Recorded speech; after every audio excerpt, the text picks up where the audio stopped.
Sheikh Imran, why is there shooting going on between India and Pakistan across the border in Kashmir? Bismillahir Rahmanir Rahim. Maurice, it's good to be talking with you again after some time. And I'm glad that we are doing this interview at this time because many things are coming together at the same time around the world, all pointing in the direction of a grand climax of a historical process which has been unfolding for quite some time now.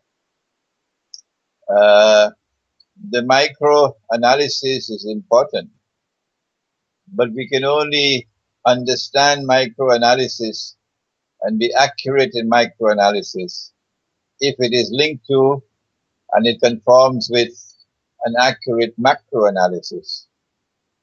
And our macro analysis comes from our eschatology, as you know very well, Maurice.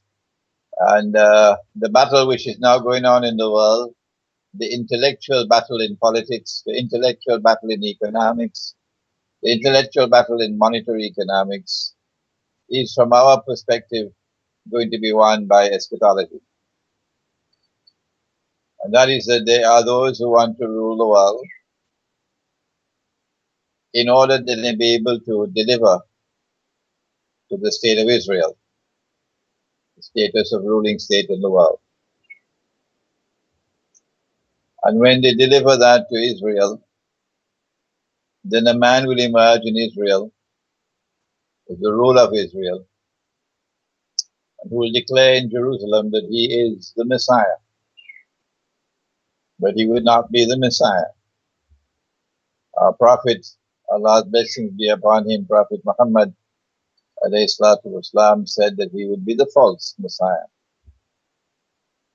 The subject of the Messiah and the return of the Messiah, the son of Mary, and the false Messiah, all of this belongs to eschatology. Secular scholarship is not willing, is adamant, not entering into the field of eschatology. That is the choice of secular scholarship. But we, from the viewpoint of eschatology, we will not allow them to get away. We are demonstrating that when we apply eschatology to our political analysis, our economic analysis, our monetary analysis, not only can we explain the past more accurately, better, more convincingly, but more importantly, we are the ones who can anticipate what's coming. There are critics who declare only God knows, only Allah knows the future. And we say to them, don't businessmen, good businessmen, don't they anticipate market trends? That's what a good businessman does. If a good businessman could study the market and anticipate in which way the market is going, why can't we do the same thing with history? So we dismiss those pathetic critics who all that they have to do is to say only God knows the future. We say to them, why don't you leave us alone? Why don't you leave us alone? There are many who are interested in our analysis. There are many who are interested in our eschatology. So kindly leave us alone. We don't have time for you. It is in the perspective of that eschatological analysis of events unfolding in the world and about to unfold that we could look at Pakistan. That when the British were about to decolonize, and it was never the intention of European colonization to remain permanent as colonizers. No. The purpose of European colonization was to dismantle existing political and economic and monetary institutions, educational institutions, and replace them with institutions manufactured in Europe. And then you decolonize. So you can then continue to rule that society and influence that society by proxy.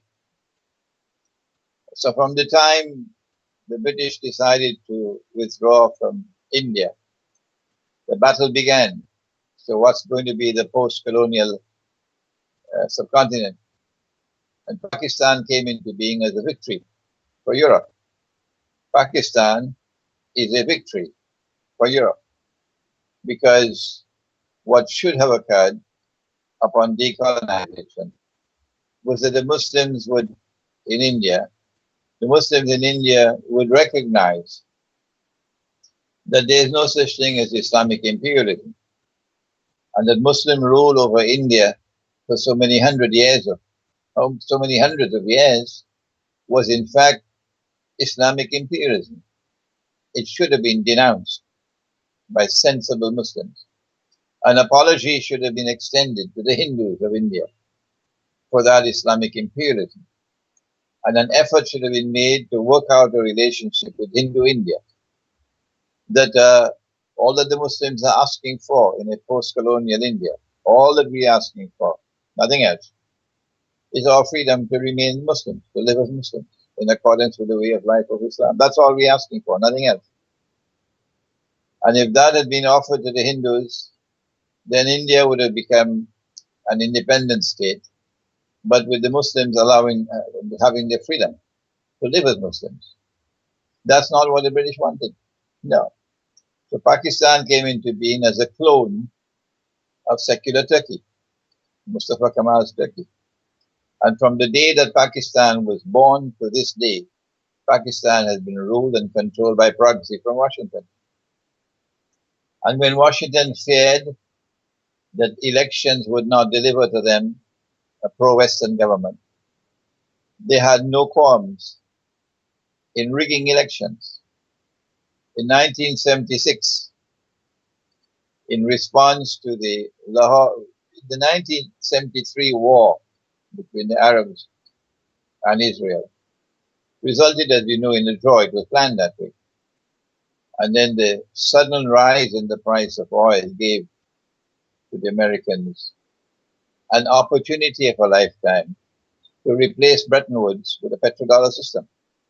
That's when Kissinger went to Faisal and made that infamous deal that oil will now be sold for only US dollars. And once Faisal agreed to that, the dollar survived. And the dollar has flown even higher since then. The petrodollar system, the petrodollar monetary system, was even more beneficial to the Zionists than the Bretton Woods monetary system. King Faisal agreed to it because he didn't have the knowledge. He was convinced that Kissinger was right, that the Arab oil, the money then from the sale of oil would rise spectacularly. It did rise spectacularly. The income came tremendously more than it was before. From the start of the war in 1973, when oil was at $40 a barrel, it rose to 160, a 400% rise in the price of oil. And the Arabs who were getting $3 a barrel were now getting $12 a barrel. And Kissinger was able to convince Faisal that this $12 a barrel is peanuts for what you will be getting. Kissinger was right. And Faisal bought it. And Faisal then agreed to this infamous deal that the Arab oil producing countries will sell their oil for only US dollars. That's the petrodollar monetary system. Zulfikar Ali Bhutto in Pakistan had the political genius to recognize an opportunity in that war and the rise of the price of oil. And Zulfikar Ali Bhutto then reached out to Faisal to try to make a deal that will exploit the new opportunity which has come. And that's when they organized the Lahore Islamic Summit Conference of Islamic States in February of 1974. And for the first time, since the Ottoman Caliphate was abolished in 1924, for the first time in 50 years, the world of Islam was coming together to unite in a unity that would be meaningful and could deliver some kind of power to the world of Islam and integrity. And the Western world warned Bhutto, we'll make a horrible example of you, don't do this. They warned him and warned him and warned him. And to his credit, Zulfikar Bhutto never stepped down, never backed down. Subsequent political leaders in Pakistan, rulers in Pakistan, never had the kind of backbone that Zulfikar Ali Bhutto had in standing up to the Western world. The present government in Pakistan is a shameful government with a backbone made of recycled paper. I don't care if they're annoyed with me. That's what they are. They are stooges of the Saudis, who are in turn stooges of the Zionists. So that's the kind of government that Pakistan has today. But the Pakistanis will remember 1976, when Bhutto had stood up against them, and they decided to make a horrible example of him. The Lahore Summit Conference took place in February 1974. In April 1976, the Western world responded using India, and Indira Gandhi exploded the first Indian nuclear blast, and India joined the nuclear club 2 months after the Lahore Islamic Conference. That entry of India into the nuclear club was meant to impact upon Pakistan and demoralize Pakistan, so that Pakistan and Bhutto would not continue on the path on which they were going. This is the kind of leadership that Pakistan wanted. Men of integrity, men who would stand up and defy those who want to rule the world. Eventually, they got rid of Bhutto, as they got rid of Faisal. And as soon as they got rid of Faisal, Saudi foreign policy turned 180 degrees. Everything that Faisal has stood for, as soon as he was assassinated, the Saudi government reneged on everything and turned back. Similarly with Bhutto. As soon as they got rid of Bhutto, Pakistan's foreign policy was again back into the hands of the Americans. And that was when the opportunity came with the Soviet intervention in Afghanistan to now join with the Americans in fighting the Soviets in Afghanistan. Pakistan is back in the American camp, back in the CIA camp. When Zia-ul Haq had a change in heart and was turning back towards the way of life of Islam, and I think that Zia-ul Haq was sincere in this change that he was making. He was formerly, like all the rest, a stooge, doing the work that the masters wanted of him. But then afterwards, there was a sincere change in the man. They got rid of him. And in the process of getting rid of Zia-ul Haq, it didn't matter to them that the American ambassador had to die. It didn't matter to them. And so Pakistan since then has been in the hands of those who are subservient to Washington, to Saudi Arabia. And in the last elections in Pakistan, I was convinced that there was massive rigging. This is why they brought this system of democracy with elections. In our political system, you have accountability. That when you make a political choice, you cannot do it anonymously. No, not in our political system. There is accountability for your choice. You cannot hide behind an anonymous vote. In their political system, you don't have to be accountable because your vote is secret. You see? And so you can rig an election. And that's what they've been doing anytime they're in trouble. They rig elections.